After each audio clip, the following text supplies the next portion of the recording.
चलो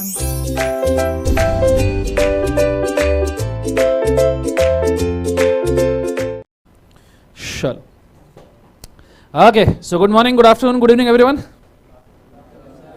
live stream में जितने लोग हैं उनको भी good morning, good afternoon, yellow T shirt, pink top, hi. ठीक है, चलो फर्स्ट एंड फॉर अभी उधर लोग नहीं दिखते हैं वहाँ सिर्फ कैमरा है। ठीक है, okay first and foremost thing, welcome to wow class CA foundation. ठीक है, मेरा नाम है दर्शन खरे।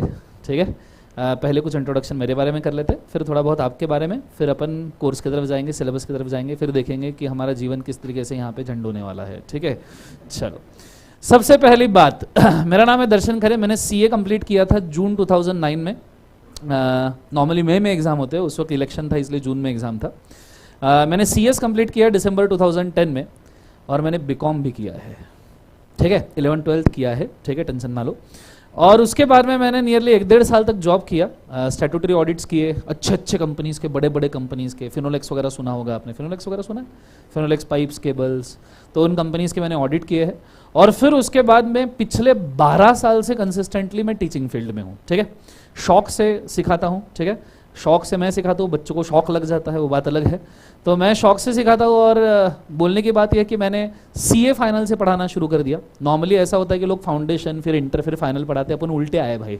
ठीक है, तो अपन ने सबसे पहले फाइनल पढ़ाया, फिर अपन ने इंटर पढ़ाया, फिर अपन अभी फाउंडेशन पढ़ा रहे हैं। ठीक है, 12 साल से मैं सीए फाइनल लॉ पढ़ा रहा हूँ। 7 सालों से मैं सीए इंटर लॉ पढ़ा रहा हूँ, और पिछले 3 साल से आई गेस रफली 2.5-3 साल से मैं फाउंडेशन पढ़ा रहा हूँ। पहले अलग जगह पे, अभी अपन इन हाउस ही शुरू कर दिए। ठीक है, बोला बच्चों का भला हो जाए तो साथ में ही शुरू कर दिया। ठीक है, चलो अब क्लास में आप सब लोग आए हो, लाइव स्ट्रीम में जितने भी लोग आए हैं उन सबको भी हाय। ठीक है, क्लास में जितने लोग आप आए हो, क्लास के कुछ रूल्स डिसाइड कर लेते हैं। ठीक है, कुछ रूल होने चाहिए ना, ऐसा नहीं तो मैं यहाँ पढ़ा रहा हूँ तुम उधर डांस कर रहे हो, ऐसा अच्छा लगेगा? हाँ है ना? या फिर मैं यहाँ बाबा जी का प्रवचन चल रहा है तुम सो रहे हो ठीक है, तो ये नहीं होना चाहिए। तो कुछ रूल डिसाइड कर ले, करे एक बार डील कर ले थोड़ा सा, कि अगले अपने जितने भी लेक्चर है थोड़े से अच्छे से चलते रहे, कर ले एक बार। अरे बोलो ना हाँ या ना। रूल नंबर 1, मेरे को आंसर चाहिए। मैंने कोई भी सवाल पूछा, मेरे को कुछ तो भी जवाब चाहिए, कुछ भी बोल दो। ठीक है, मैंने तुमको पूछा गधे को पैर कितने? 4 नॉर्मली होते हैं। अब किसी ने 5 भी बोला, मेरे को दिक्कत, उसने देखा होगा, अपने को क्या, उसने हो सकता है देखा है, 10 वाला भी देखा होगा, कभी आईने के सामने भी खड़ा हो गया होगा। समझ में आ रहा है? It doesn't matter. ठीक है, तुम स्टूडेंट हो, गलती करना तुम्हारा हक है। व्हाट द हक? क्लियर है कंसेप्ट सबको? हाँ है ना? गलती करना तुम्हारा क्या है, बोले एक बार, हक है। उसको ठीक करने का काम मेरा है। ठीक है, तो ये समझो तुम्हारा प्लेग्राउंड है, मस्त नया नया क्लासरूम, कल ताजा ताजा कोरा करकरी गरम गरम तवे से बाहर निकाला है। हाँ है ना? तुम्हारे लिए स्पेशल। तो ये तुम्हारा प्लेग्राउंड है नॉलेज के लिए और गलतियां करने के लिए, धिंगा मस्ती बाद में। ठीक है, तो तुम यहाँ गलतियां करो, उसको ठीक करने का काम मैं करूंगा। ठीक है, everybody is clear with this? तो रूल नंबर 1, मेरे को क्या चाहिए? जोर से बोलो जरा, और जोर से बोलो जरा। पूरा रूम अपना साउंड प्रूफ है, तो चिल्ला के भी बोले ऐसे शर्ट वर्ट सर करना मत। ठीक है, चिल्लाना एक्शन कर लिए चल जाएगा, पर चिल्ला के भी बोले फिर भी मेरे को आंसर चाहिए। ठीक है, किसी भी चीज कुछ भी पूछो आंसर चाहिए। ठीक है, डन एवरीबॉडी? पक्का? यस और नो?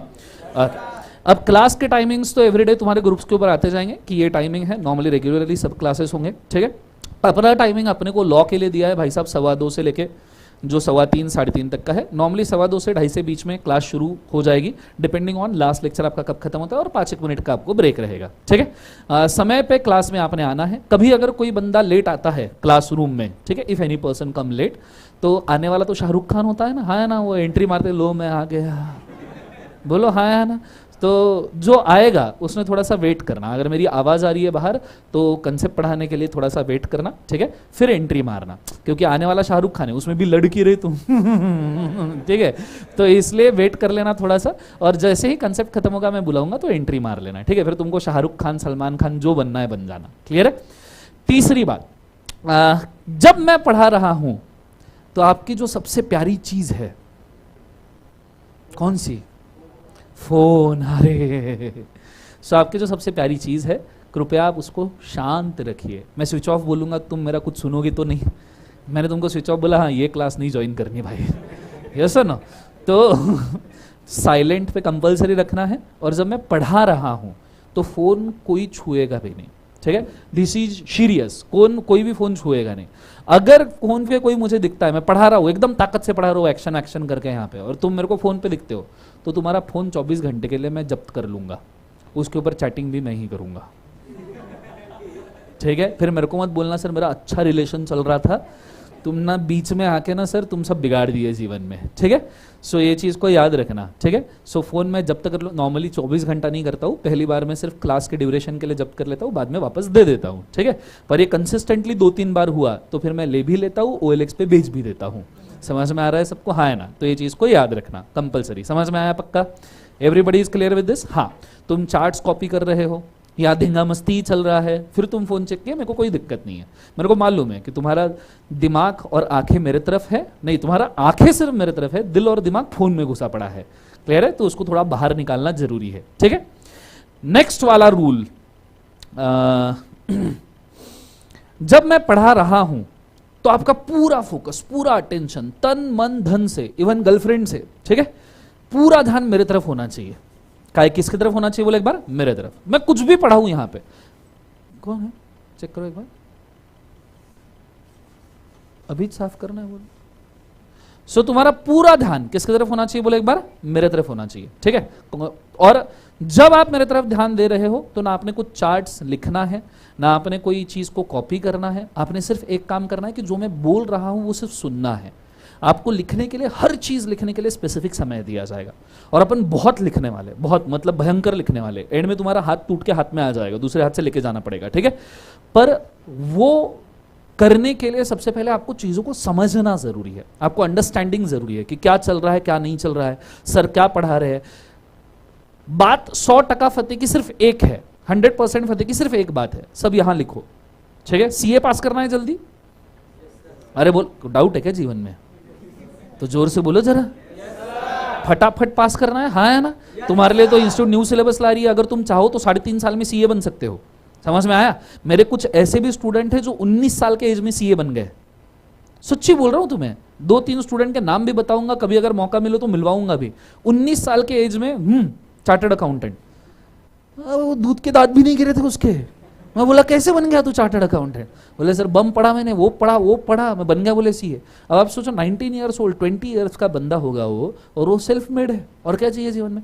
तो अभी न्यू सिलेबस में तुम दनादन CA बन सकते हो, कम से कम समय में अगर CA बनना है। एक ट्रिक याद रखना, जो भी टीचर पढ़ा रहा है इसके बाद जिधर भी inter, final, foundation, doesn't matter, सब यहाँ लिखो, ठीक है। ये अटमोस्ट स्ट्रॉन्ग वेपन है, सबसे बड़ा आपका वेपन यही है, ठीक है। बाकी जितना भी तुम बुक बनाओगे मोह माया, वो सब सप्लीमेंट्री चीजें, वो भी जरूरी है, पर मेन वेपन यही है। आप जितना फोकस और रिटेंशन इस क्लास का रखोगे उतना स्ट्रॉन्ग आपका प्रेजेंटेशन बढ़ेगा, ठीक है। यहां से 100% मैक्सिमाइज करना है। मैं अगर तुमको 100 दे रहा हूं तो तुम्हारी हिम्मत होनी चाहिए कि तुम उसमें से 120 निकालो। पर नॉर्मली बच्चे क्या करते हैं, मैं 100 देता हूं, बच्चे 40 छोड़ देते हैं, 60 सुनते हैं, उसमें से 20 छोड़ देते हैं, 40 पता रहता है, उसमें से भी 20 छोड़ देते हैं, और 20 पेपर पे लिखने की कोशिश करते हैं, आता 5 है। समझ में आ रहा है सबको? वो सुना होगा ना तुमने, समंदर जितना सिलेबस है, नदी भर के तो हम देख पाते हैं, बकेट भर के पढ़ पाते हैं, मग्गा भर के याद रहता है, चुल्लू भर लिख के आता है। अरे बोलो हाँ है ना? तो ये ऐसी हालत अपनी होनी नहीं चाहिए। कंसेप्ट समझ में आ रहा है मैं क्या कह रहा हूं? जोर से बोलो यस नो। सो जब भी मैं पढ़ा रहा हूं सब यहां लिखो। तुमको बाकी बोर्ड के ऊपर जो लिखना है, जो यहां लिखना है, उस सब का तुमको बाद में लिखने के लिए स्पेसिफिक समय मिलेगा। इवन मैं बुक्स के अंदर यहाँ पे जो लिखता भी हूँ उनकी PDFs भी तुमको शेयर की जाएगी, ठीक है।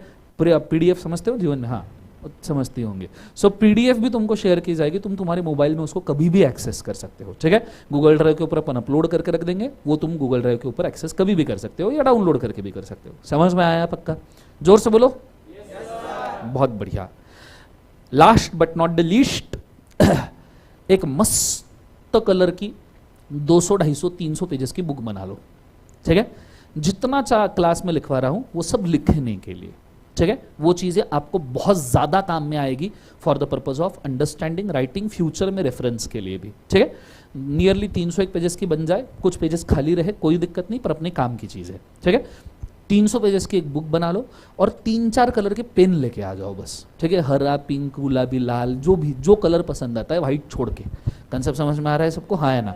तो वो व्हाइटनर भी ला लो, कभी कोई करेक्शन वरेक्शन करने वो भी ला ले, वो उधर भी करेक्शन, ठीक है, तो वो भी ला लेना। एक चीज ये ट्राई करना कि जो 200-300 पेजेस की बुक आप मेंटेन करोगे वो अटमोस्ट ब्यूटीफुल चीज होनी चाहिए, क्योंकि उस चीज को तुमको अगले 6 महीने, नॉट इवन 6 महीने, अगर इंटर में कुछ बेसिक्स की जरूरत पड़ती है तो अगला 1 साल तुमको वो चीज की जरूरत पड़ेगी। लिखो तो कुछ ऐसा लिखो कि लोग जेरोक्स मांगे। समझ में आ रहा है सबको? हाँ है ना? ऐसा लिखना कि लोगों ने जेरोक्स निकाल के वो क्या लिखा है ऐसा बोल के जाए इंसान। क्लियर है? और जब आप कोई चीज लिखने में, एक बात आपने याद रखना, सीए फाउंडेशन पास करने का सबसे मेन मंत्र, दिमाग के अंदर सब लिखना है, साथ में राइटिंग प्रैक्टिस बहुत स्ट्रांग चाहिए। कौन सा प्रैक्टिस बहुत स्ट्रांग चाहिए? Writing practice. लिखोगे तो पास देखोगे। एक बार वापस से बोलो सब जन। तुम जितना लिखोगे उतना मार्क्स बढ़ने वाला है। ठीक है? दूसरा कोई रीजन नहीं, जितना तुम लिखते जाओगे उतना ज्यादा मार्क्स बढ़ता जाएगा। तो अपने को राइटिंग, उसमें भी लॉ तो थ्योरी पेपर है ना तुम्हारा, लॉ बीसीआर, बोलो हाँ है ना? उधर तो इको में तो हो जाएगा, ढल गया दिन टिक हो गए शाम टिक, है? अरे हो जाएगा ना, वो तो एमसीक्यू है ना, मैथमेटिक्स और बीसी। अरे है या नहीं है? पता भी है सिलेबस क्या है, कितने सब्जेक्ट है पता है, अभी ही आ गए जीवन में, पता है पक्का? ओके, तो लॉ थ्योरी है पता है सबको, तो अपने को लिखना है भाई, लिखोगे तो पास देखोगे। और इसके बाद में तो इंटर से तो सभी थ्योरी है, तो जितना राइटिंग प्रैक्टिस आप यहाँ पे करोगे उतनी अच्छी बात है। क्लियर है? तो एक 300 पेजेस की अटमोस्ट ब्यूटीफुल बुक जिसके अंदर पूरी प्रैक्टिस, पूरा राइटिंग, सब चीजें उसके अंदर आएगी। और ताकत से मेहनत करनी है, मेहनत करने के लिए 100% रेडी रहना। अभी कैसे तुम नए नवेले आए हो, 2-3 दिन तुमको थोड़ा सा हम प्यार प्यार से, ओ मिले बच्चों, कोई नहीं मिले बाबू, ओ ना लो करके करके ठीक है कर तुमको समझा देंगे। थोड़ा 1 आध हफ्ता जाएगा, फिर परेड शुरू होगी, फिर पढ़ाई शुरू होगी, फिर होमवर्क शुरू होंगे। होमवर्क स्ट्रांगली रहेंगे, टेस्ट सीरीज भी स्ट्रांगली रहेंगे, बहुत सारी चीज़ों को अपने को टैकल करना है। ठीक है? Everybody is ready for this? जोर से बोलो और जरा। चलो बहुत बढ़िया। अब आते हैं हमारे कंटेंट के ऊपर। 100 मार्क का एक सब्जेक्ट है, बोले लॉ और बीसीआर नाम का है, नहीं है? है ना? पक्का है? देने वाले हो? चलो हाँ। 100 मार्क का सब्जेक्ट है लॉ और बीसीआर नाम का। उसमें से law half portion, nearly half portion law का है, ठीक है, हाफ से ज्यादा ही है थोड़ा, और बचा हुआ बीसीआर का है। बीसीआर कंडक्ट करने वाले हैं करण सर, लॉ पढ़ाने वाला हूं मैं। ठीक है? अब आज से जो लेक्चर अपना शुरू होगा, मैं तुमको कोई कॉन्ट्रैक्ट, सेल ऑफ गुड्स, कुछ नहीं। आज मैं तुमको सिर्फ एक सिलेबस का नामकरण कर दूंगा। नामकरण मतलब कि भैया सिलेबस में ये 3-4 टॉपिक है, ये अपने को पढ़ने हैं, इसके साथ में अपने को जीने का है। पर अगले 3-4 लेक्चर्स में या 5-6 लेक्चर्स में हम एक ही चीज करेंगे, हम पहले बेस बनाएंगे। ठीक है? बेबी को बेस पसंद है? अरे बोलो हाँ है ना? बेस मतलब लॉ वाला बेस। ठीक है? सो हम सबसे पहले बेस बनाएंगे, क्योंकि आगे जाके हमको इसके ऊपर इमारत बांधनी है। और सिर्फ फाउंडेशन की नहीं, इंटर की भी इमारत इसी के ऊपर बनेगी, फाइनल की भी इमारत इसी के ऊपर बनेगी। जो आप फाउंडेशन में पढ़ते हो वो इंटर के लिए बेस बनता है, जो आप इंटर में पढ़ते हो वो फाइनल के लिए बेस बनता है। समझ में आ रहा है सबको मैं क्या कह रहा हूं? सो पहले फाउंडेशन में हम बेस बनाएंगे, फाउंडेशन का, उसके ऊपर हम बिल्डिंग बनाएंगे। तो बेस स्ट्रांग होना चाहिए, नींव मजबूत होनी चाहिए। इसलिए पहले 5-6 लेक्चर से बेसिक चलेगा। लॉ क्या होता है, काय को पढ़ने का, क्यों जरूरत पड़ गई लॉ बनाने की, क्या प्रोसेस होता है लॉ बनाने का, कौन से लॉज हमको पढ़ने हैं, और हम ही क्यों, हमने क्या पाप किया जो हमको सब्जेक्ट ऐड हो गया। ये सब चीजों के जवाब आपको मिलेंगे। यहां तक आइडिया क्लियर है सबको? हाँ है ना? जोर से बोलो सर। नो। तो सबसे पहले शुरू करते हैं आज सिलेबस के साथ, लॉ का सिलेबस। इस लेक्चर के अंदर जब मैं सामने खड़ा हूं तो बीसीआर का डिस्कशन नहीं होगा, लॉ का ही डिस्कशन मेनली होगा। सो मैं स्टार्ट करता हूं एक एक करके, आप सिलेबस आराम से लिखना, पहले मेरे को समझाने दो। ठीक है? पूरा कंसंट्रेशन बोर्ड पे, लेट्स गो।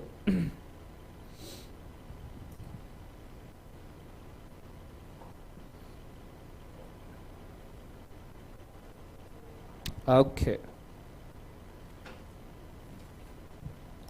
सबको विजिबिलिटी क्लियर है एकदम?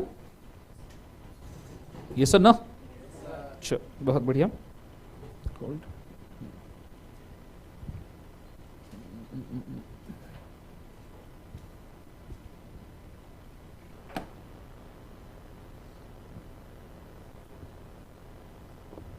ओके,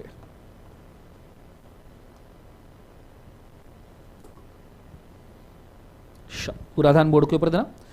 सो हम है भैया सीए के फील्ड में, कंफर्म? कोई बीकॉम विकॉम वाला तो नहीं आ गया? पक्का? सो सीए फाउंडेशन,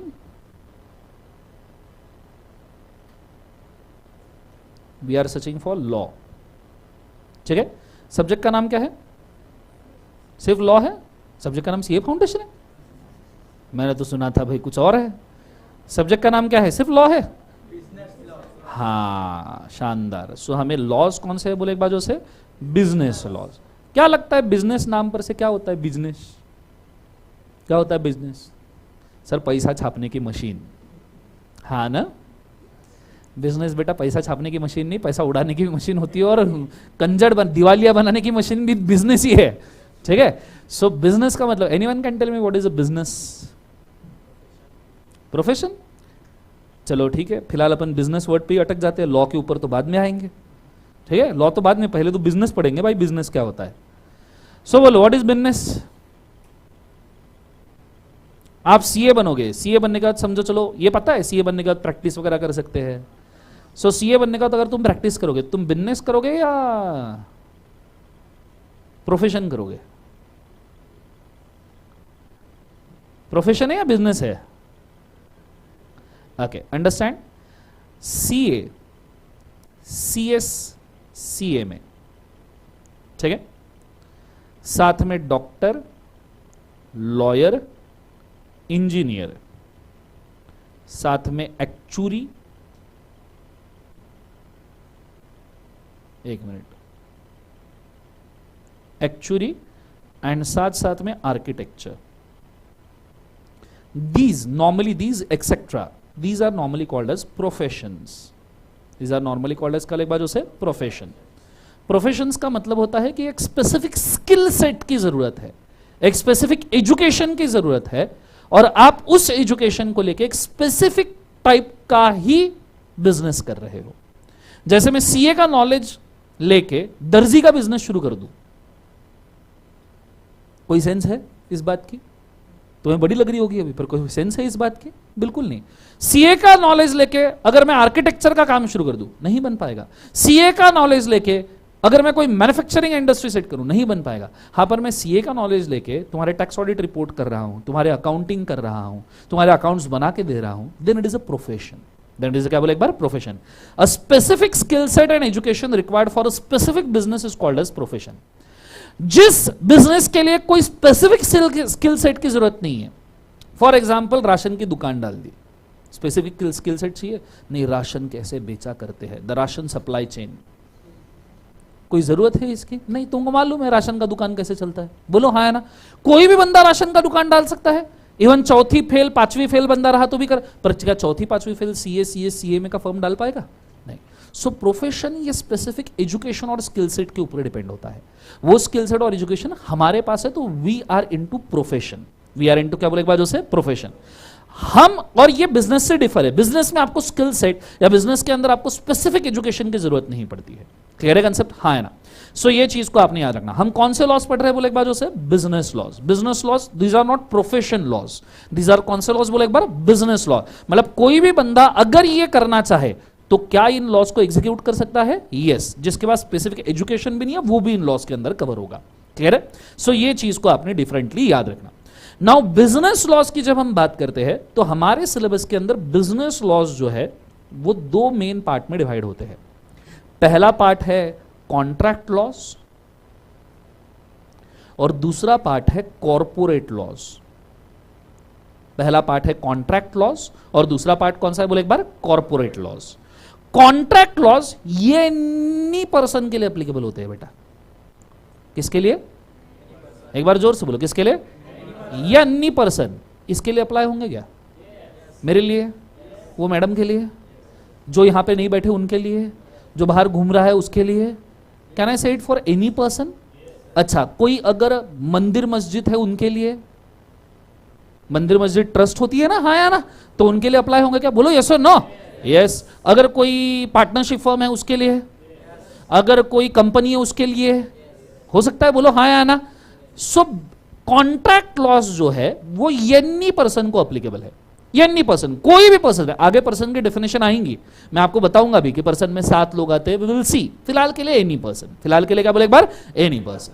सो बिजनेस लॉज जो है उसमें कॉन्ट्रैक्ट लॉज एनी पर्सन के लिए, मतलब आप इंडिविजुअल हो, आप एचयूएफ हो, हिंदू अनडिवाइडेड फैमिली सुना होगा, आप फर्म हो, आप एसोसिएशन ऑफ पर्सन हो, बॉडी ऑफ इंडिविजुअल हो, बॉडी कॉर्पोरेट हो, लोकल अथॉरिटी, म्यूनिसिपल कॉर्पोरेशन हो, इन सबका ब्रांच ऑफिस एजेंसी, आप कोई भी हो, अगर आपका कोई एग्जिस्टेंस है तो आप ये कॉन्ट्रैक्ट लॉज के लिए एप्लीकेबल हो। क्लियर है? और कॉर्पोरेट लॉज जो होते हैं वो सिर्फ कॉर्पोरेट्स को एप्लीकेबल होते हैं। एक बार सब जन बोलो, सिर्फ किसको एप्लीकेबल होते हैं? Corporate. Sir what do mean by corporate sir? क्या होता है कॉर्पोरेट मतलब? कभी सुना है? कॉर्पोरेट, कॉर्पोरेटर सुना है वो सर, नगर सेवक, वो नहीं रे बाबा। कॉर्पोरेट, कॉर्पोरेट का मतलब होता है कंपनीज के फॉर्म में, या ऐसा पर्सन जिसका आइडेंटिटी है कंपनीज के फॉर्म में। जैसे मैं नाम लूंगा तो कुछ समझ में आएगा, जैसे कंपनी, कंपनी का खुद का आइडेंटिटी है। Let's take an example, Narayan Murthy सुना है? बोलो हाँ या ना। नारायण मूर्ति ने कौन सी कंपनी बनाई थी? मूवीज में नारायण मूर्ति सुना है? कौन सी मूवी में नारायण मूर्ति आए थे बाबा? अच्छा, रतन टाटा सुना है? कौन सी company? Tata company, Tata Sons. बोलो हाँ या ना। अच्छा, अंबानी, मोटा भाई, हाँ या ना, स्टॉक मार्केट को अकेला चला रहे जीवन में, ये सुनो। अच्छा, अजीम प्रेमजी सुना है कभी? विप्रो बनाया होगा, सुना होगा। या अदानी, अदानी कौन सा इंडस्ट्री है? अदानी ग्रुप, है ना। अच्छा, थोड़ा फॉरेन में जाए, थोड़ा सा फॉरेन में गया चलेगा? स्टीव जॉब्स, सफरचंद, अरे बोलो हाँ या ना। बिल गेट्स, ये तुम्हारे कंप्यूटर उसी के भरोसे चल रहे हैं जीवन में, यस और नो। और अगर मैं बोलूं Tim Cook, right now CEO of Apple, Steve Jobs पहले थे।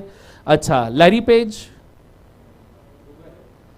तुम्हारा जो सबसे बड़ा गुरु है गूगल, उसका फाउंडर लैरी पेज है मेरे भाई।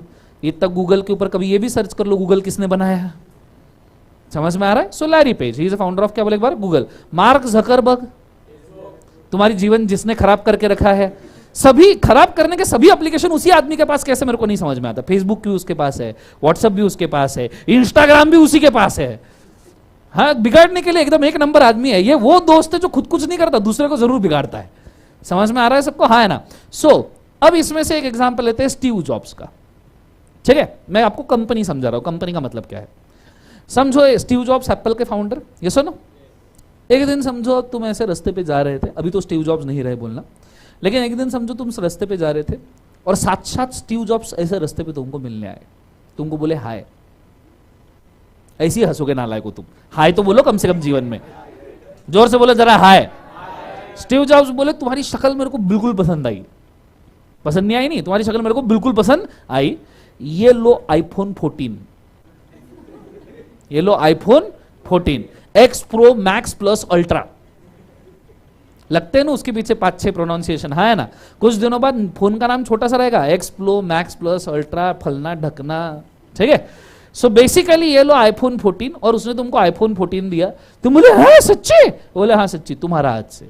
तुमने आईफोन 14 लिया, तुम दिल से गार्डन गार्डन हो गए, तुमने बॉक्स खोला भी नहीं, ऐसे ही लेके घूम रहे थे। हाँ, आईफोन 14 मिल गया, बोलो हाँ है ना। सबसे पहले तो दूसरे फोन से फोटो निकाल के स्टेटस डाला, जीवन में यस न है, न्यू फोन ही, यस ना। सो तुमने स्टेटस डाला, फिर तुमने आईफोन का डब्बा खोला, उसमें से फोन निकाला, फोन शुरू हुआ, अरे वाह एकदम मक्खन जैसा फील आ रहा था जीवन में, ऐसा लग रहा था कि मैं बहुत अमीर बन गया हूँ जीवन में। हाँ आता है ना एप्पल वालों को, अरे आता है नहीं आता है, तो ऐसे एकदम जोर से तुमको फील आ गया, ठीक है। और फिर तुमने दिन भर फोन ऐसा यूज किया कि शाम को बंद पड़ गया। ज्यादा किया तो बंद तो पड़ना ही है ना जीवन में, हाँ ना। शाम को फोन बंद पड़ गया, आप क्या करोगे? स्टीव जॉब्स के घर पे जाओगे कि एप्पल सर्विस सेंटर जाओगे? पक्का एप्पल सर्विस। क्यों स्टीव जॉब्स के घर पे क्यों नहीं? बेचा तो उसने था, दिया, अच्छा दिया भी उसने था, तो भी उसी के घर पे जाओगे ना। अरे बोलो हाँ है ना। उसने गिफ्ट भी किया है तो भी कहां जाओगे? उसके घर पे जाना चाहिए ना, पर तुम कहां जा रहे हो? क्यों क्यों? स्टीव जॉब्स को तूने सवेरे दिया, कैसा फालतू फोन दिया, ठीक करके दे मेरे भाई। उसका प्रोफेशन, उसने बनाया भाई आईफोन, रिपेयरिंग उसका प्रोफेशन नहीं है, फोन तो उसका है। क्या स्टीव जॉब्स का रिपेयरिंग प्रोफेशन नहीं है? बिल्कुल है, आईफोन तो उसी ने बनाया। आपको पता है आईफोन जब बनाया ना, तो आईफोन का पहला मॉडल स्टीव जॉब्स को लाके दिया लोगों ने, आईफोन 1 का। बोले सर ये देखो मस्त फ़ोन बना है, और उसका साइज़ बड़ा था थोड़ा। तो स्टीव जॉब्स बोले ये तो बहुत बड़ा साइज़ हो गया, मेरे को तो और छोटा साइज़ चाहिए था। तो बोले नहीं सर, अब इसके अंदर कोई भी गैप वगैरह कुछ भी नहीं है, ठीक है। उसने ऐसे आईफोन लिया और फिश टैंक में डाला। फिश टैंक में डालने के बाद उसमें से बबल्स बाहर निकले। बोले इसमें से हवा बाहर निकल रही है, मतलब इसके अंदर गैप है, इसको और छोटा करो। समझ में आ रहा है? तो पहला आईफोन जो है ना, वो स्टीव जॉब्स ने खुद ने बैठ के बनाया था एज गुड एज। तो उसका प्रोफेशन तो कन्फर्म है, क्योंकि उसके सिवा तो फ़ोन बनता ही नहीं था। फिर भी तुम एप्पल सर्विस सेंटर क्यों जा रहे हो? चलो दूसरा एग्जाम्पल, रतन टाटा जी आए। अपने लिए बहुत रिस्पेक्टेबल आदमी रतन टाटा। रतन टाटा जी आए। रतन टाटा का टाटा मोटर्स सुना होगा तुमने, अभी बहुत गदर मचा रहा है जीवन में। नेक्सॉन, हैरियर, अरे बोलो ना, हाँ सफारी, खतरनाक कार्स निकाल रहे एकदम जोरदार। कौन सा? एविन्या, नया मॉडल आने वाला इलेक्ट्रिक व्हीकल का, हाँ है ना। तो आपको शायद पता हो ना पता हो, टाटा मोटर्स के नाम पे एक और मोटर व्हीकल ब्रांड है, जैगवार सुना है आपने? जैगवार। लैंड रोवर सुना है? Land rover Jaguar is owned by Tata Motors. समझ में आ रहा है? कल जाके समझो रतन टाटा जी साक्षात आए और एक जैगवार वाली कार लेके आए, वही जिसके ऊपर प्यूमा का लोगो है ना। समझने में समय लगेगा थोड़ा सा, है ना। अरे नहीं क्या उसके ऊपर जैगवार वाला लोगो नहीं है क्या? है ना। तो जैगवार वाली कार लेके आए, तुम्हारे हाथ में चाबी दे दी, ये ले तुम्हारी शक्ल हमको बहुत पसंद आई, ये कार की चाबी तुम्हारे हाथ में, और तुमको जैगवार दे दी। दिन भर तुमने वही तुम्हारी बुरी आदत, दिन भर इतनी चलाई, शाम को बंद हो गई। बताओ कहां जाओगे? रतन टाटा के घर पे, या टाटा मोटर्स या लैंड रोवर जैगवार के सर्विस सेंटर पे? क्यों सर? रतन टाटा का जो प्रोफेशन थोड़ी है रिपेयरिंग करना। ऑफ कोर्स अगर उन्होंने बनाया तो करना चाहिए, पर तुम टाटा के सर्विस सेंटर में क्यों जा रहे हो? क्या खास बात है? उधर एप्पल का फोन खराब हुआ तुम उसके सर्विस सेंटर में गए, यहां कार खराब हो गई तुम रीजन इसके पीछे बहुत सिंपल है बच्चों। अगर भले ही तुमको प्रमोटर या कंपनी का डायरेक्टर कोई भी चीज बेचे, पर अल्टीमेटली रिस्पॉन्सिबिलिटी कंपनी की होती है। अल्टीमेट रिस्पॉन्सिबिलिटी किसकी होती है? कंपनी। तुम कंपनी को एज अ सेपरेट आइडेंटिटी गिनते हो कि भले ही मुझे स्टीव जॉब्स ने फोन बेचा होगा, पर काम तो एप्पल कंपनी का है। भले ही मुझे टाटा सर रतन टाटा जी ने जैगवार बेचा होगा, पर काम तो टाटा मोटर्स का है। इसलिए तुम कंपनी को सेपरेट रिस्पॉन्सिबल पर्सन मानते हो, और इसी वजह से यहां पे कॉर्पोरेट लॉज आते हैं, जिन कॉर्पोरेट में कंपनी एक अलग पर्सन है। कंपनी एक अलग क्या है? पर्सन। दिखता नहीं है, समझता नहीं है, बात नहीं कर सकता, छू नहीं टच नहीं कर सकते, पर ये पर्सन है जो तुम्हारे साथ कॉन्ट्रैक्ट कर सकता है। भले ही स्टीव जॉब्स ने तुमको आईफोन गिफ्ट किया हो, पर जिस वक्त स्टीव जॉब्स ने तुमको आईफोन गिफ्ट किया, उसी वक्त तुम्हारा और एप्पल का कॉन्ट्रैक्ट बन गया। जिस वक्त रतन टाटा जी ने तुम्हारे हाथ में जैगवार की चाबी दे दी, उस वक्त तुम्हारा और जैगवार का कॉन्ट्रैक्ट बन गया, और लैंड रोवर का कॉन्ट्रैक्ट बन गया कि भैया इसकी जिम्मेदारी उनकी है सर्विसिंग करवाने की। That's why company is different. कौन डिफरेंट है बोले एक बार जो से? Company is different. क्लियर है? अब कॉर्पोरेट में और कौन आता है? एक है कंपनी, और किसी को पता है कॉर्पोरेट में क्या आता है? Second is LLP। LLP सुना है? What is LLP? Limited liability partnership. एक बार सब जन बोलो क्या है? Limited liability partnership. सुना है सबने? और तीसरा आता है कॉर्पोरेशंस। कॉर्पोरेशन, एनी कॉर्पोरेशन का नाम? कोई कॉर्पोरेशन का नाम सुना है कभी? इलायची, LIC, लाइफ इंश्योरेंस कॉर्पोरेशन। अभी IPO आया था ना, उसने शेयर वेयर बांटे, सुना होगा तुमने, हाँ है ना। अभी LIC ने IPO किया, कितना बड़ा था पता है क्या? एक श्रीलंका, 10-15 पाकिस्तान, सबको मिला के भी अगर उनका GDP भी टोटल कर दिया ना, जितना वो साल भर में कमाते, उसके 3 टाइम्स IPO सिर्फ हमारे एक कंपनी का है। कंसेप्ट समझ में आ रहा है? इतना बड़ा LIC का IPO आया था शेयर्स का। आगे आएगा कंपनी लॉ में और इसको एक्सप्लेन करेंगे। पर कॉर्पोरेट के अंदर कितने लोग आ रहे हैं बोले एक बार जो से? कंपनी। दूसरा कौन है जोर से बोलो? LLP। और तीसरा कौन सा है? कॉर्पोरेशन। एक बार वापस से थोड़ा रिवाइंड करते हैं। हम कौन से सब्जेक्ट के देख रहे हैं? CA foundation business law. Business law के अंदर मैंने कितने पार्ट्स किए? 2। पहला कौन सा? कॉन्ट्रैक्ट, और दूसरा कौन सा? कॉर्पोरेट। क्लियर है? कॉन्ट्रैक्ट किसको अप्लीकेबल है बोले एक बार? Any person. पर कॉर्पोरेट सिर्फ किसको अप्लीकेबल है? Company, LLP, corporate. यहां तक आइडिया क्लियर है? टेक्निकली साउंड है? क्या समझा रहा हूं? अब जाते हैं कॉन्ट्रैक्ट एक्ट के अंदर। हमारे नियरली 3 लॉज आते हैं। कितने लॉज आते हैं बोले एक बार? कॉन्ट्रैक्ट के अंदर 3 लॉज आते हैं। पहला है आपका कॉन्ट्रैक्ट एक्ट। कॉन्ट्रैक्ट का ईयर किसी को मालूम है जीवन में? 1872। कौन सा है बोले एक बार? 1872। दूसरा आता है sales of goods act. Sale of क्या बोले एक बार? जो से गुड्स एक्ट, ये भी कॉन्ट्रैक्ट का ही पार्ट है, गुड्स वगैरह बेचना, हाँ है ना, जिसका ईयर का है बोले एक बार? जो से 1930। और तीसरा आता है पार्टनरशिप। तीसरा आता है कौन सा? पार्टनरशिप एक्ट, जिसका ईयर है 1932। 19 का बोले एक बार? जो से 32। यहां तक आइडिया क्लियर है मैं क्या कह रहा हूं? सो कॉन्ट्रैक्ट में हमारे कितने पार्ट्स आ रहे हैं? 3। पहला कौन सा है? कॉन्ट्रैक्ट एक्ट, ईयर कौन सा है सब जन बोलो? 1872। दूसरा sale of goods act, year कौन सा? 1930। और तीसरा पार्टनरशिप एक्ट, ईयर कौन सा है? 1932। यहां तक आइडिया क्लियर है? ये 3 लॉस तो है ही है, साथ में हमने जो कंपनी लिखा इसके लिए हमको कंपनीज एक्ट का बेसिक है, कंपनीज एक्ट का बेसिक, जो कंपनीज एक्ट है 2013, और साथ में एलएलपी एक्ट हमको अप्लीकेबल है, जिसको लिमिटेड लाइबिलिटी पार्टनरशिप एक्ट कहा जाता है, जो है 2008 का। कॉरपोरेशंस के लिए कोई भी लॉ हमको अप्लीकेबल नहीं है। तो अगर हमारे सिलेबस को हम काउंट करें कितने लॉज है, तो पहला कॉन्ट्रैक्ट एक्ट है, दूसरा सेल ऑफ गुड्स है, तीसरा पार्टनरशिप है, चौथा कंपनीज एक्ट है, और पांचवा एलएलपी। ये 5 लॉज हमको कॉर्पोरेट लॉ में पढ़ने हैं, मतलब बिजनेस लॉज में मेनली, ठीक है। सो एक बार वापस से सीए फाउंडेशन में हम कौन सा लॉ देख रहे हैं बोले एक बार? Business law. बिजनेस लॉ कितने पार्ट में डिवाइडेड है? 2। पहला कौन सा है? कॉन्ट्रैक्ट, और दूसरा कौन सा है? कॉर्पोरेट। कॉन्ट्रैक्ट में कितने हैं? 3। पहला कॉन्ट्रैक्ट एक्ट 1872, सब जन बोलो 1872। दूसरा सेल ऑफ गुड्स एक्ट 1930। तीसरा पार्टनरशिप एक्ट 1932। फिर कॉर्पोरेट में कितने पर्सन है? 3। Company, LLP, corporation. कंपनीज के लिए कौन सा एक्ट है? Companies act 2013। एलएलपी के लिए एलएलपी एक्ट 2008। तो ये वाले लॉज हमारे सिलेबस में है, ये हमारा सिलेबस है। उसमें भी कंपनीज एक्ट में आपको सिर्फ बेसिक अप्लीकेबल है, एंड एलएलपी एक्ट में भी आपको सिर्फ बेसिक अप्लीकेबल है। बाकी लॉज आपको नियरली फुल स्ट्रक्चर में अप्लीकेबल है। यहां तक आइडिया क्लियर है?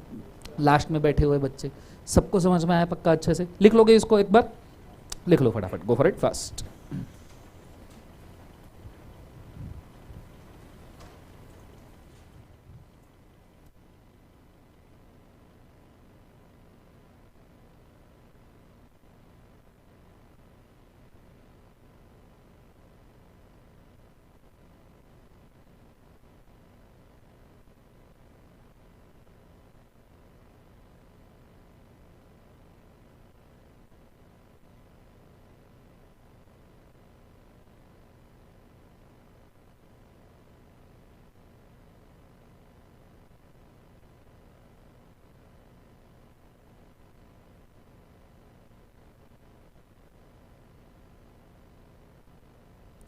जिन लोगों ने लाइव स्ट्रीम में बेसिक के ऑलरेडी 5-10 लेक्चर कर लिए, उनको ये लेक्चर्स वापस से करने की जरूरत नहीं है। आप 21 तारीख से ज्वाइन कर लीजिएगा, 21 तारीख से।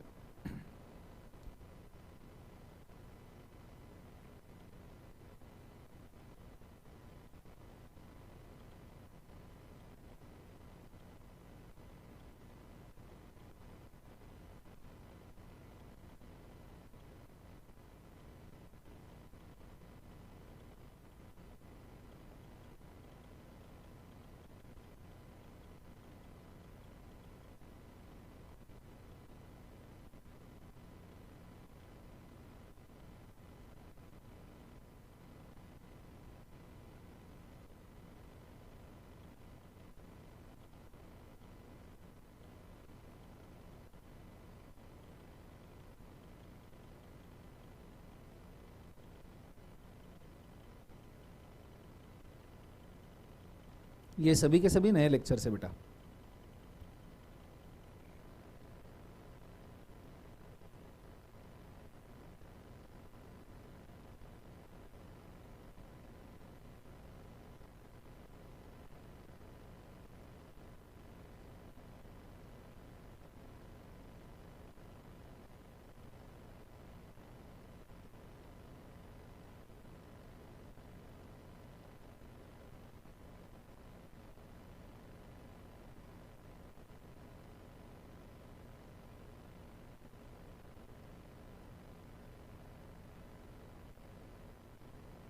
चलो डन एवरीबॉडी।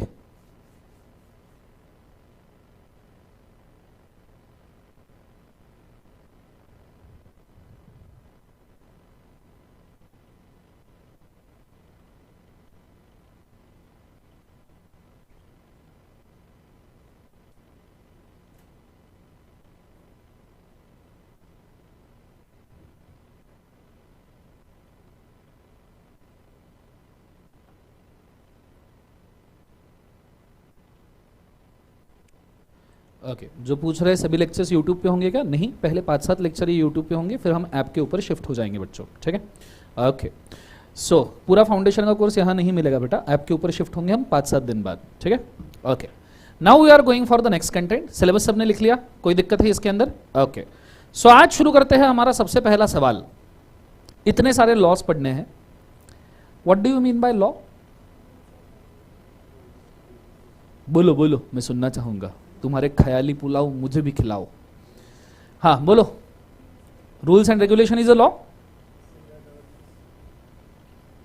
और मोर। बोलो, ऐसे चुप चुप क्यों हो? बोलो जरा, क्या होता है? मैंने क्या बोला? मेरे को जवाब चाहिए। तुम खुद भी बोलो। सर लॉ मतलब सर फ्लावर होता है। ओके फ्लावर, फायर होता है, फायर, कोई दिक्कत नहीं। तो मुझे बताओ what is law? Rules and regulation एक, और कोई? सेट बाय गवर्नमेंट, गवर्नमेंट ने बनाया बोले अपने लिए, पॉसिबिलिटी है। और किसी कुछ लगता नहीं है इधर ये वाले एरिया में? किसी कुछ नहीं सर होता होगा, जो होगा होगा, देखेंगे आगे क्या होगा। बोलो जरा। What is law? कानून। वाह, मैंने मीनिंग पूछा, ट्रांसलेशन नहीं मेरे भाई। ओके चलो मैं थोड़ा सवाल फ्रेज करता हूं, ठीक है। जब मैं ये पूछ रहा हूं व्हाट इज लॉ, तो मेरा ये मकसद नहीं है कि लॉ का मतलब, मेरा ये मकसद है पूछने का कि लॉ क्यों, क्या जरूरत आन पड़ी। मैं तुम्हें पूछ रहा हूं बीमारी क्या है, डिसीज क्या है जिस वजह से लॉ आया। मैं तुम्हें ट्रीटमेंट नहीं पूछ रहा हूं, मैं तुम्हें सिम्टम नहीं पूछ रहा हूं, मैं पूछ रहा हूं बीमारी क्या है जिसकी वजह से ट्रीटमेंट और सिम्टम आया। मुझे बताओ, जैसे मैम ने बोला कि सर लॉ ना मतलब रूल्स एंड रेगुलेशंस, मुझे बताओ रूल्स एंड रेगुलेशंस ये बीमारी है या ट्रीटमेंट है? रूल एंड रेगुलेशन बीमारी है या ट्रीटमेंट है? सब जन जोर से बोलो, बीमारी है ट्रीटमेंट है? कंफर्म ट्रीटमेंट है। मुझे बीमारी बताओ, क्यों लॉ क्यों? क्राइम की वजह से? चलो क्राइम हो गया, क्या होगा क्राइम हुआ तो? करप्शन होगा। क्राइम से करप्शन होता है? मैंने किसी को गोली मार दी, क्या ये क्राइम है या करप्शन है? मर्डर हो गया ना, मैंने किसी को गोली मार दी तो मर्डर, इसमें करप्शन कहां है? अगर मैं क्राइम कर रहा हूं, मैंने किसी को गोली मारी, आज डिस्काउं, मर्डर 1 डिस्काउं, मर्डर 2 डिस्काउं, मर्डर 3 डिस्काउं, 3 पार्ट रिलीज हुए थे ना, हाँ है ना। सो अगर मैंने किसी को गोली मार दी डिस्काउं, ये मैंने क्राइम किया, इससे क्या होगा? शोषण, सोशल सोशल डायलेमा डिस्टर्ब होगा, लोग परेशान पगला जाएंगे। चल मैंने सोशली नहीं किया, मैंने एक बंदे को बुलाया, रूम में पकड़ा किसी को पता, उधर गोली डिस्काउं। अब सोशल का क्या? सेकंड पर्सन गेट डैमेज, उसको डैमेज हुआ। चलो ये चलो मर्डर, मर्डर वगैरह मैं करूंगा नहीं, इतनी हिम्मत मेरे अंदर है ही नहीं, ठीक है। समझो मैंने चोरी करने का डिसाइड किया, ठीक है। इधर सब लोग तुम बैठे थे, मैं ऐसे मस्त तुम्हारे बीच में से घूमना शुरू कर दिया। एक बंदे का फोन ऐसे जेब में से लटक रहा था, मैंने कहा निकाल लिया, जेब में डाल दिया, स्विच ऑफ कर दिया, गायब। चोरी किया मैंने। बोलो हाँ है ना। वैसे मैं करता नहीं, ऊपर तुम्हारे लिए, ठीक है। अगर मैंने चोरी किया तो क्या होगा? आगे वाले पर्सन को डैमेज होगा। दोनों केस में एक चीज कॉमन दिखी, क्या है? डैमेज है पक्का। तीसरा एग्जाम्पल, मैंने मर्डर भी नहीं किया, मैंने चोरी भी नहीं किया, मैंने किडनैपिंग किया। ये जो बंदा था ना, ये बहुत सवाल पूछ रहा था मेरे को, वो 4 सवाल ऐसे पूछ लिए, मेरे पास जवाब ही नहीं था। बोला इसको गायब करना पड़ता। मैंने उसको उठाया क्लास के बाद, गायब कर दिया, वैन में डाला। वो वैन नहीं आती क्या किडनैपिंग के लिए? एक ही व्हीकल यूज होती है वो डोर ऐसे गायब करके अंदर लेके जाओ, है ना। सो मैंने उसको ऐसे, मतलब वैसे भी किडनैप कर सकते, पर मैंने वैन बुलाई, उसके अंदर किडनैप किया और उसके लिए लेके गए। चलो किडनैप किया उसके, मेरे को उसके घर से पैसा वैसा कुछ नहीं चाहिए था, पैसा बहुत है अपने पास में। बोला बंदा इसको अब मुझे बताओ, मैंने पैसे नहीं मांगे, मैंने कोई रैंसम नहीं मांगा, पर मैंने उसको किडनैप किया, इससे क्या हुआ? उसको डैमेज हुआ। चलो मैंने उसको डैमेज फिजिकली टच भी नहीं किया, मैंने उसको ऐसे ग्लोव्स पकड़ के किडनैप किया, अंदर डाला, और फिजिकली टच भी नहीं किया, मैंने उसको सिर्फ किडनैप करके रख दिया। उसको खाने को भी अच्छा दिया, दिन भर पार्टी करवाई, पीने को भी दिया, मतलब पानी, ठीक है। और उसको जो चाहिए सब चीजें मैंने उसको दी, फिर भी मैंने उसको किडनैप करके रखा। मेंटल हैरेसमेंट तो है। सोच तो उसने लिया कि उसके साथ कुछ गलत हो रहा है, ठीक है, थोड़ी दिनों बाद एंजॉय करेगा, दैट इज डिफरेंट टास्क, ठीक है, पर फिलहाल तो मेंटल हैरेसमेंट उसका हुआ है ना। अच्छा उसका छोड़ो, उसके मॉम डैड का मेंटल हैरेसमेंट हुआ। वो सोच रहे होंगे बच्चा कहां चला गया, इधर पार्टी कर रहा है नालायक। अरे बोलो हाँ है ना। तो मेंटल हैरेसमेंट तो है, फिजिकली भले ही डैमेज ना हो, मतलब डैमेज भी दो टाइप के हैं, अगर फिजिकली मारा तो या मेंटली मारा तो, है ना। आदमी का जब ब्रेकअप होता है तो फिजिकल डैमेज होता है, पूरा मेंटल है भाई, और वो तब समझ में आता साला फिजिकल से भी ये बेकार है, है ना। एवरीबॉडी यस और नो। सो भाई साहब तीनों केसेस में एक चीज कॉमन है, डैमेज। बस ये इकलौता रीजन है लॉ बनाने का, इसको छोड़ के और कोई बहुत बड़ा रीजन नहीं है भाई। Damage is the only reason जिसकी वजह से लॉ बनाया जाता है। कोई भी लॉ उठा के देख लो, damage is the only reason. Sir कैसे प्रूव करो? इनकम टैक्स एक्ट सर, तुमको डैमेज ना हो इसलिए अपन टैक्स भरते हैं, उस टैक्स से हमारी सरकार डिफेंस वालों को पैसा देती है, आर्मी नेवी एयरफोर्स को, जो तुमको डैमेज से बचाते हैं। बॉर्डर से हटाओ सभी सैनिक, पाकिस्तान वाले तो उधर बॉर्डर पे खड़े हैं ना, अरे कब कूदू, सर ना आएंगे बॉम्ब वॉम्ब लेके, डैमेज नहीं होगा हमें, बोलो हाँ या ना। दूसरा example sir, animal protection control act, उनको डैमेज नहीं होगा, और एनिमल्स नहीं बचे अगर जीवन में तो कल जाके हमको भी डैमेज होगा। आपने सुना होगा अगर पूरे दुनिया से मधुमक्खियां निकाल दी जाए ना तो पूरी दुनिया बंजर हो जाएगी। Within a period of 6 months entire of the population will die. उनका डैमेज हमारा भी डैमेज है। ट्रीज प्रोटेक्शन के लिए हम ट्रीज का प्रोटेक्शन लगाते हैं, ट्रीज नहीं रहे तो हमको डैमेज दिख रहा है भाई, ये सुनो बोलो ये सुनो। तो सिंपल सी बात है, एक ही रीजन है लॉ बनाने का, डैमेज। समझ में आ रहा है सबको, हाँ है ना। इसके लिए चलो एक छोटा सा एग्जाम्पल भी देते हैं सो दैट आपको समझ में आए, अच्छे से आइडिया भी क्लियर हो जाएगा, ठीक है। So will start with the example. मस्त वाला प्रेजेंटेशन देखते हैं एक बार, आ जाओ, ठीक है। दिख रहा है सबको प्यार से एकदम अच्छे से, एवरीबडी कॉन्सेंट्रेट। तो सवाल ये है भाई, व्हाट इज लॉ? लॉ क्या होता है and why law is required? Law की जरूरत क्या है? अभी तक के हमने एक सवाल पकड़ लिया भैया डैमेज, अब थोड़ा इसको एलैबोरेट करते हैं। मुझे बताओ, तुम बचपन से चलते आ रहे हो, आदमी स्टोनेज में था, स्टोनेज पता है स्टोनेज? अरे बोलो ना हाँ या ना। पत्थरों का जमाना, जब सब पत्थर से ही किया जाता था, बोलो ऐसा ना। सो आदमी स्टोनेज में था, पत्थरों से सब चीजें चलाता था। उस वक्त आदमी के पास कोई गाड़ी घोड़ा कुछ भी नहीं था। अगर आदमी को कहीं से कहीं जाना है तो 11 नंबर की बस पकड़ो, 2 पैर है, भागो दौड़ो कुछ भी करो, पर कन्वेंस का एक ही मीन था। अब आप सोचो, एज ए ह्यूमन हम कितने सालों से चल रहे हैं? हजारों लाखों साल हो गए होंगे हम चल रहे। ये 2 पैर के ऊपर ह्यूमन कब से, जब से बंदर से आदमी बना तब से 2 पैर के ऊपर ही खड़ा है ना, कि अभी भी बंदर है कुछ? कंफर्म 2 पैर पे खड़ा है? अरे बोलो हाँ या ना। तब से हम चलते आ रहे हैं। आप सोचो, हजारों लाखों सालों से हम चल रहे हैं, चलने के लिए कोई लॉ नहीं बना भाई, क्योंकि कोई डैमेज नहीं हुआ। उल्टा चलने से तो फायदा हुआ है। लोग बोलते मॉर्निंग वॉक करो, कोई बोलते इवनिंग वॉक करो, कोई बोलते कैट वॉक करो। कैट वॉक भी वॉक ही है ना भाई, बोलो यस और नो। सो बेसिकली अगर देखा जाए तो वॉक करने से किसी का कोई डैमेज नहीं हुआ, उल्टी सेहत बनती है, बोलो हाँ है ना। डॉक्टर रिकमेंड करते हैं, इसलिए वॉक करने के लिए कोई लॉ नहीं है। ऐसा कोई लॉ नहीं है कि सवेरे घर से बाहर निकलो तो दाहिना पैर ही आगे डाल के निकलो, टॉयलेट जाओ तो लेफ्ट पैर ही डाल के जाओ। ऐसा कहीं लिखा है क्या? नहीं। क्यों नहीं लिखा? क्योंकि उससे किसी को डैमेज नहीं हुआ। फिर हम डेवलप हुए, हमने चक्के का इन्वेंशन किया, फिर हमने गाड़ियों का इन्वेंशन किया, फिर हमने गाड़ियां बनाना शुरू कर दी। पहले घोड़ा गाड़ी और बैलगाड़ी आती थी, अब घोड़े और बैल को भी दिमाग होता है ना। अरे घोड़े और बैल को दिमाग होता है नहीं होता है? कभी तुमने देखा कि ऐसे 2 घोड़े भागते भागते आए और एक दूसरे को भिड़ गए? हार्डली देखा। हाँ बैल भिड़ते हैं, पर वो भी गुस्से में। कंसेप्ट समझ में? ऐसे खुद होके कोई बैल जाके किसी को भिड़ता नहीं है। तो जब घोड़ा गाड़ी और बैलगाड़ी थी तभी भी कोई ज्यादा डैमेज नहीं था, पर जब हमने व्हीकल्स बनाए, लोग व्हीकल कैसे भी चलाते हैं, है ना, किधर भी चलाते हैं, व्हीकल के ऊपर स्टंट देते हैं। उसमें भी अगर आदमी व्हीकल चलाते चलाते रास्ते पे कोई हरियाली दिख जाए, अरे रे रे रे, FC रोड गए हो तुम पूना?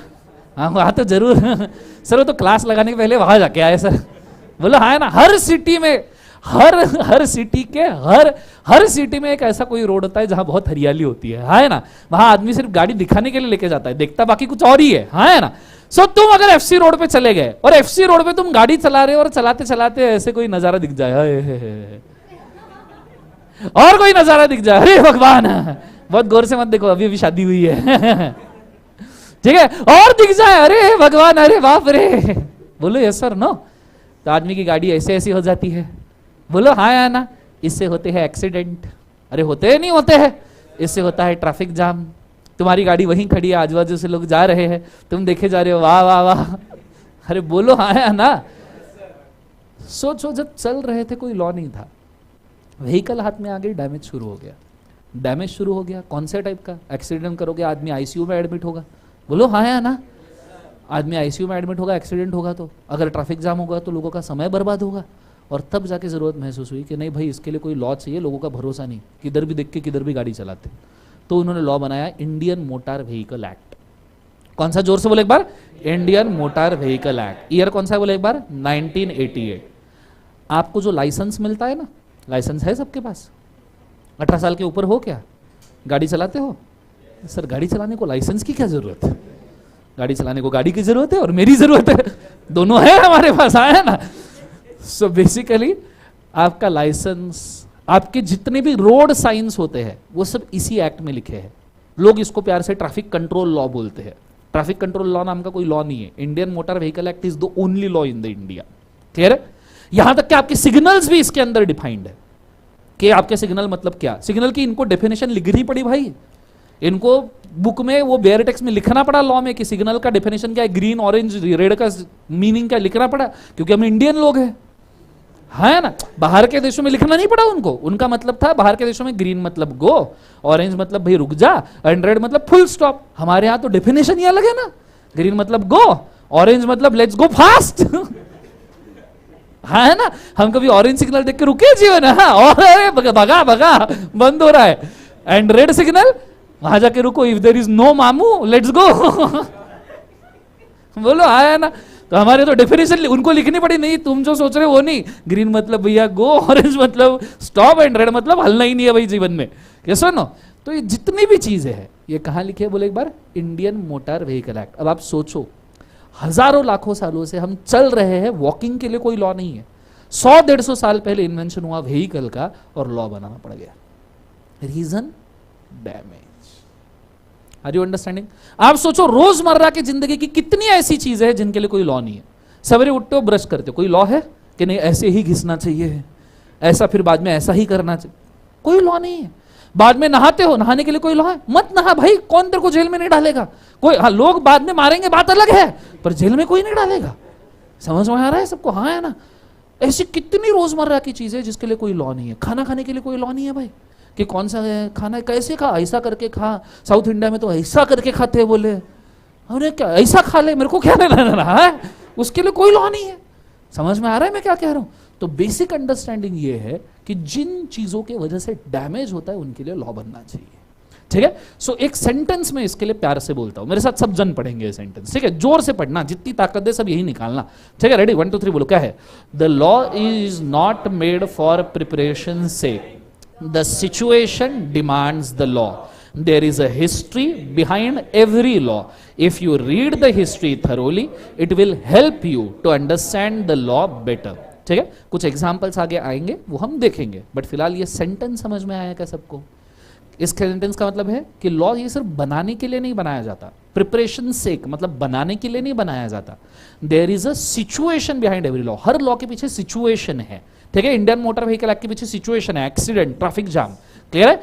हर लॉ के पीछे हिस्ट्री है, अगर आप हिस्ट्री ठीक से समझ जाओ, रीजन या डैमेज ठीक से समझ जाओ, तो लॉ समझना काफी आसान है।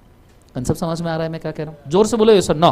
बुक के अंदर सवाल लिखो फिर पहला, what is law and why it is made. Register लाए क्या सबने नए कि कल लाओगे? सर कल sir. What is law and why it is made?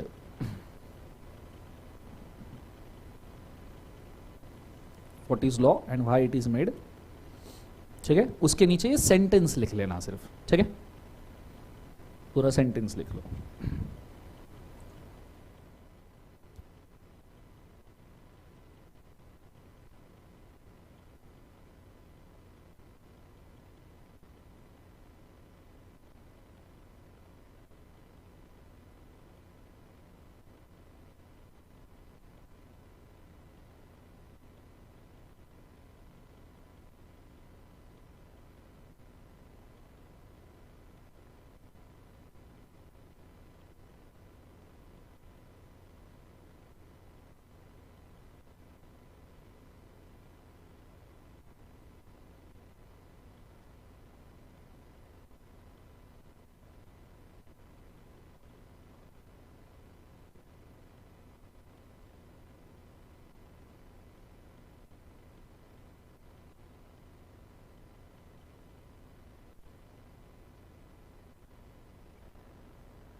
Saurabh बेटा आप गूगल लाइव स्ट्रीमिंग का ही एडमिशन ले लो, आपको गूगल ड्राइव का बैकअप मिल जाएगा।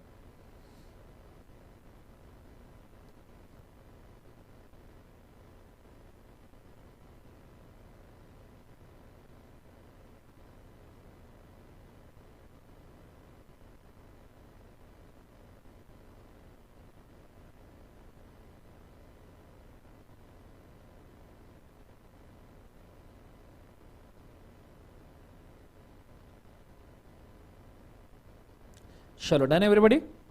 अब वहां लिखा है कि कुछ एग्जाम्पल्स इसके आप लिख सकते हो, तो उसका पहला ही example Indian motor vehicle act, आप सिर्फ उसका नाम लिख के रखो नंबर 1 करके। कल के लेक्चर में हम आपको 2-3 और एग्जाम्पल बताएंगे विद द रीजन कि क्यों लॉ आया करके। फिलहाल के लिए एक एग्जाम्पल लिख के रखो, इंडियन मोटर व्हीकल एक्ट।